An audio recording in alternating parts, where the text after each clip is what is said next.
A redução da maioridade penal há muito é falada no Brasil.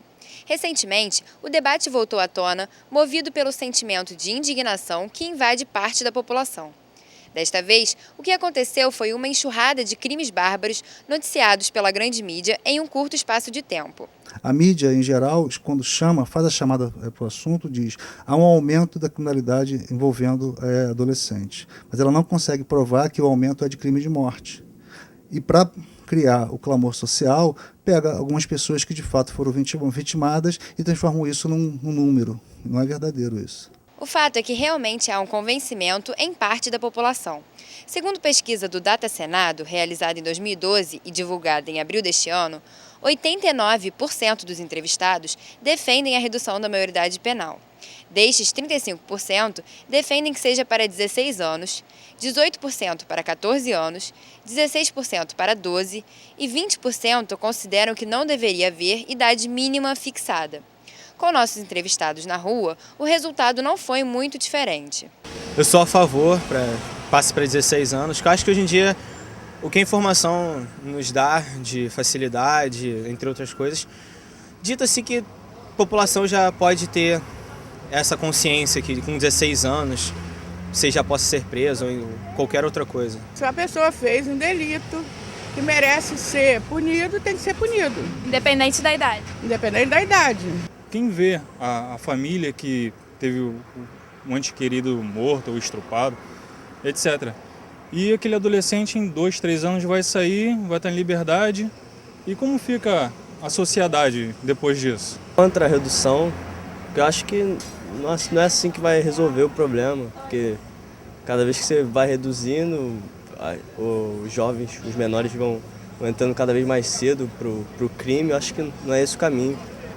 Com certeza a favor, né? Porque tem muita gente aí com 16 anos que já faz coisas que não devia, sabe exatamente onde está, o que está fazendo.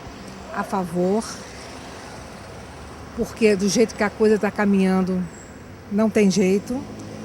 Mas como educadora, achando que junto com a redução, teria que haver, na parte da educação, o que não existe mais.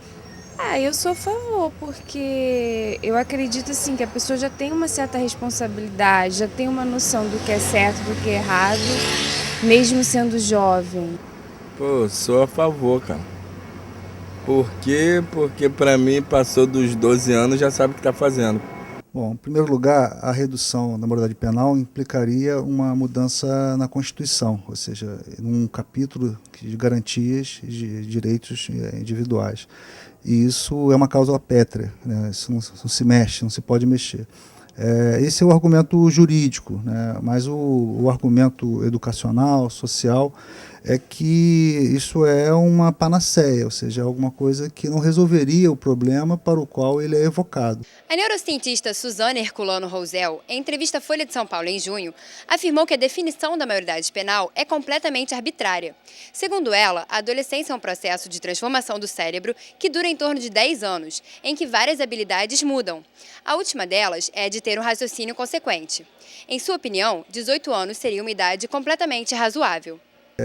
Hoje, né, esse argumento de que aos 16 anos há o discernimento sobre o que é crime e o que não é crime, nos levaria, por exemplo, a trancafiar crianças de 6 anos de idade. Todos nós que temos sobrinhos, filhos, sabemos que aos 6 anos, 7 anos, 8 anos, 9 anos, essas crianças no mundo globalizado de muita informação têm discernimento sobre muitos dos seus atos. Então, até onde nós iríamos com a redução da idade? Né? Há uma chamada, especialmente pela mídia, na imprensa, de que há um aumento de crimes provocados por adolescentes. Né? A minha questão é o seguinte, na verdade, os crimes provocados por adolescentes, eles não atingem majoritariamente a vida. Então, esse clamor, né, pela redução da maioridade penal, que seria em função do aumento dos crimes contra a vida, não é verdadeiro. Segundo dados da Fundação Casa, apenas 1,5% dos internos no estado de São Paulo cometeram homicídio. A maioria está detida por tráfico de drogas, 42%, e roubo, 44%. Os números foram divulgados pela ONG Conecta Direitos Humanos no momento em que se discute alterações na legislação para a redução da maioridade penal para 16 anos. Um dos principais argumentos de quem é a favor da redução é a impunidade. Eu acho que o que causa essa sensação é uma noção muito clara, né, de que as instituições de coerção penal não funcionam, né? Mas no caso das infrações cometidas por menores de idade, a revolta com a sensação de impunidade costuma ser maior. Isso porque o Estatuto da Criança e do Adolescente, o ECA, estabelece que a pena máxima que um menor pode cumprir é de 3 anos. No caso, o estatuto não é um estatuto que provoque impunidade ou que estimule a impunidade. Ele tem medidas de ressocialização, ou seja, o estatuto é pensado para ser educativo. Então ele vai desde medidas relacionadas à advertência até medida de privação da liberdade, né? Sendo que essas medidas de privação da liberdade são executadas até com muito rigor. Não há habeas corpus para quem tem menos de 18 anos e comete uma infração. Mas há habeas corpus, por exemplo, para maior de 18 anos. Então, não é verdade que o Estatuto é leniente, ele é até bastante rigoroso. Agora, o que acontece é que as condições de aplicação do Estatuto, essas condições são bastante precárias. A grande questão é que aos 16 anos, o legislador, ao definir a imputabilidade, né, até os 18, pensou que nesta faixa, que é uma faixa de desenvolvimento e formação, há uma grande chance de ressocialização. E essa é a aposta do Estatuto, né? Aos 18 anos, você tem aí o sistema prisional, que não reeduca ninguém. O Brasil tem a 4ª maior população carcerária do mundo. Com cerca de 500 mil presos, há ainda um déficit de 200 mil vagas. O sistema prisional brasileiro é um dos principais focos de críticas da ONU sobre desrespeito aos direitos humanos. Superlotação, tortura e agressões físicas estão entre as principais reclamações dos presos. Além disso, as prisões seriam uma espécie de escola do crime. Isso porque a taxa de reincidência, ou seja, pessoas que saem e voltam para a cadeia, é de 70%.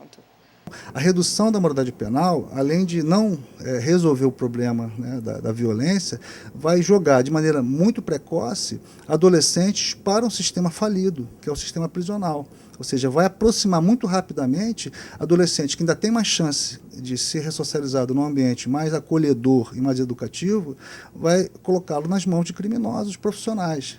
As pessoas ficam depositadas ali, como se fosse um depósito de jovens.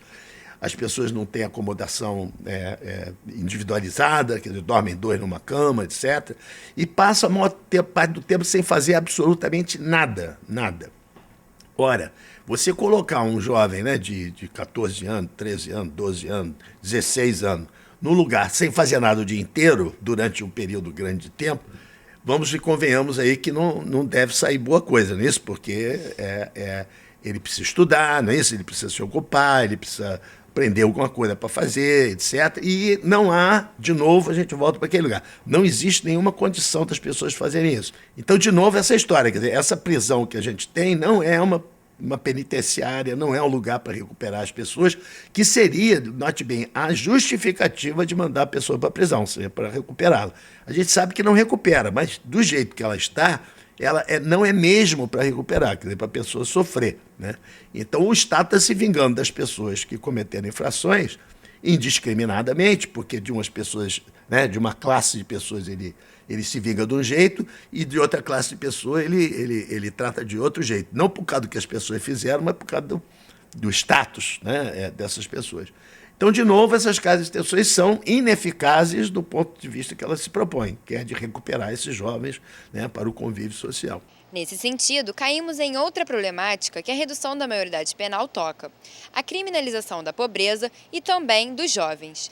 No sistema penitenciário hoje, aproximadamente metade dos internos possui entre 18 e 29 anos e majoritariamente são pretos e pardos. Há uma questão muito delicada no Brasil, que é o seguinte: você encarcera muito as pessoas de classes baixas, de negros, etc., e é muito difícil encarcerar pessoas de classes altas. Mas você acha que se privar as pessoas de classe baixa da liberdade, não chega. Os guardas penitenciários, a polícia e tal, falam assim: o cara tem casa, comida e roupa lavada, você não tem, ele não tem na casa dele, aqui ele tem isso, quer dizer, ele está bem. Então tem que fazer o cara sofrer, quer dizer, a pena não pode ser só a privação da liberdade, tem que ser o sofrimento, além da privação da liberdade, para ele poder restituir à sociedade, né, o mal que ele cometeu. E, por outro lado, as pessoas de segmentos mais altos, onde a pena de privação da liberdade seria uma pena efetivamente, o sujeito ficar preso, elas não vão para a cadeia, né? Então,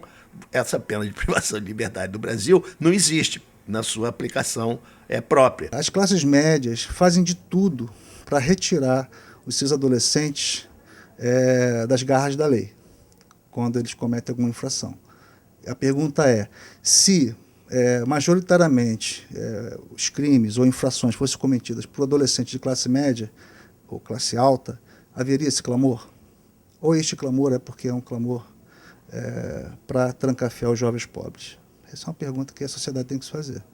Esse debate da redução da moralidade penal, ele é um debate superficial, quer dizer, as razões do problema não estão na criminalidade juvenil. As razões do problema estão, por exemplo, na crescente circulação de armas no mercado, né? A gente tem um estatuto de desarmamento que precisaria ser eficaz. A gente tem uma política antidrogas que é ineficaz. Enfim, nós temos uma situação social que leva ao crime. Tem uma medida societária geral, né, que é pensar em o que produz o crime, né? A desigualdade social produz.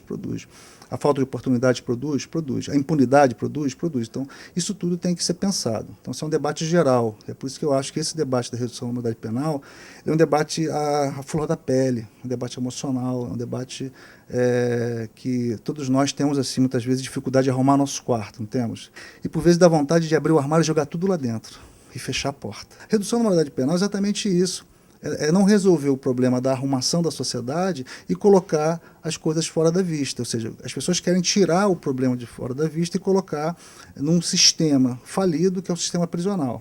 O fato é que o debate da maioridade penal está longe de ser solucionado. Enquanto parte da população defende essa redução como forma de solucionar problemas de segurança pública, muitos especialistas são radicalmente contra. É uma questão importante e profunda, que precisa ser muito estudada e debatida antes que qualquer decisão seja tomada. Vejo na TV o que eles falam sobre o jovem não é sério. O jovem no Brasil não quer levar a sério. Vejo na TV o que eles falam sobre o jovem não é sério. Não é sério.